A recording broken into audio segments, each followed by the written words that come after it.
മാധ്യമരംഗത്തെ 2-3 വിശേഷങ്ങൾ. മാധ്യമങ്ങൾ കള്ളം ഏറ്റു പറയുന്നതാണ് പല യുദ്ധങ്ങൾക്കും കാരണമായതെന്ന് തിരിച്ചറിഞ്ഞയാളാണ് Julian Assange. Democracies are always lied into war. The Iraq War was a result of lies. The increase in involvement in the United States in Vietnam was a result of the Gulf of Tonkin incident, another lie. It's not just lies by intelligence analysts, it's lies by the big media machine. ജനസമൂഹങ്ങളിൽ യുദ്ധജ്വരമുണ്ടാക്കാൻ ആയുധ വ്യവസായികളും ഭരണകൂടങ്ങളും നുണ പരത്തും. നുണകൾ കൊണ്ട് യുദ്ധമുണ്ടാക്കാമെങ്കിൽ സത്യം വെളിച്ചത്ത് കൊണ്ടുവന്ന് സമാധാനം സ്ഥാപിക്കാനും കഴിയും. Wars are a result of lies.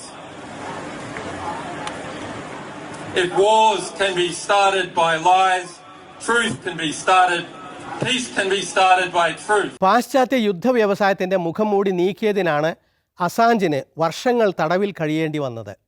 ഈയിടെ അദ്ദേഹത്തെ മോചിതനാക്കി. താൻ ജേർണലിസം എന്ന കുറ്റം ചെയ്തു എന്ന് സമ്മതിച്ച ശേഷമാണ് അമേരിക്ക തന്നെ വെറുതെ വിടാൻ തയ്യാറായതെന്ന് അദ്ദേഹം ഇപ്പോൾ വെളിപ്പെടുത്തുന്നു. I want to be totally clear. I am not free today because the system worked.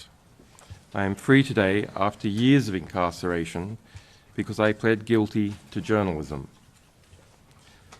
I pled guilty to seeking information from a source. I pled guilty to obtaining information from a source. And I pled guilty to informing the public what that information was. I did not plead guilty to anything else. Journalism എന്ന കുറ്റം അദ്ദേഹത്തിന് ചെയ്യാതിരിക്കാൻ കഴിയുന്നില്ല.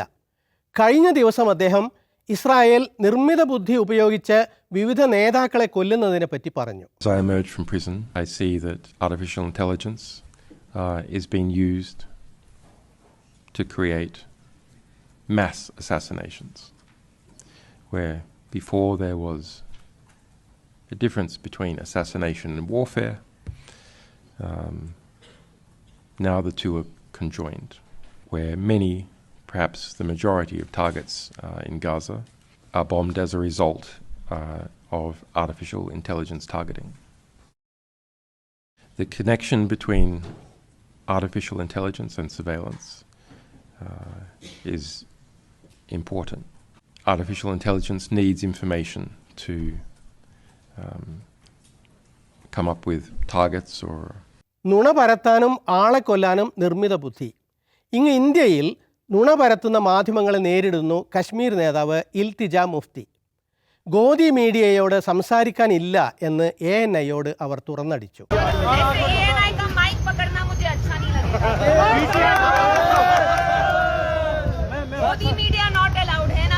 കേരളത്തിൽ കണ്ടത് മറ്റൊന്നാണ്.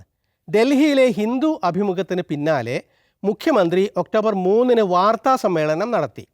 അത് പത്രങ്ങൾ അവതരിപ്പിച്ചത് ഇങ്ങനെയൊക്കെ: ദേശാഭിമാനി തലക്കെട്ടിന് ഗൗരവം, ജനയുഗം തലക്കെട്ടിന് ഗൗരവം, സിറാജ് തലക്കെട്ടിന് ഗൗരവം.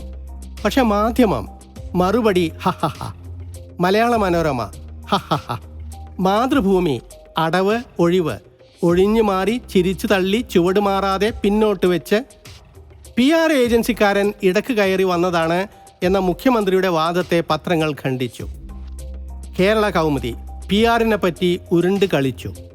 മംഗളം MR അജിത് കുമാറിനെ തൊട്ടില്ല. സുപ്രഭാതം ഉത്തരമില്ല. കാർട്ടൂൺ മാധ്യമം, മനോരമ, കൗമുദി. വീക്ഷണം വാർത്താ സമ്മേളനത്തിൻ്റെ ആകത്തുക ആ ചിരി തന്നെ. ചോദ്യത്തിന് ഉത്തരം ഹഹഹ. ചന്ദ്രിക ഉത്തരം മുട്ടിയാൽ ഹഹഹ. മുഖ്യമന്ത്രി പിണറായിക്കെതിരെ മാധ്യമങ്ങൾ ആക്ഷേപം ചൊരിയുന്നത് ആദ്യമല്ല, കാർട്ടൂൺ വരക്കുന്നതും ആദ്യമല്ല. പക്ഷെ തലക്കെട്ടുകളിൽ ഇത്ര പരിഹാസം മുമ്പുണ്ടായിട്ടില്ല. മാധ്യമ സ്വാതന്ത്ര്യം ഓർത്തെങ്കിലും സന്തോഷിക്കാം, അല്ലേ? മീഡിയ സ്കാൻ ഈ ലക്കം ഇവിടെ തീരുന്നു. വിശേഷങ്ങളും ദൃശ്യങ്ങളും media@mediaonetv.in എന്ന വിലാസത്തിൽ അയക്കാം. പഴയ ലക്കങ്ങൾക്ക് Media1 വെബ്സൈറ്റ് സന്ദർശിക്കുക. mediaone.com/programs/mediascan എന്നതാണ് വിലാസം. youtube.com/mediascan media1 news എന്ന വിലാസത്തിലും ലഭ്യമാണ്.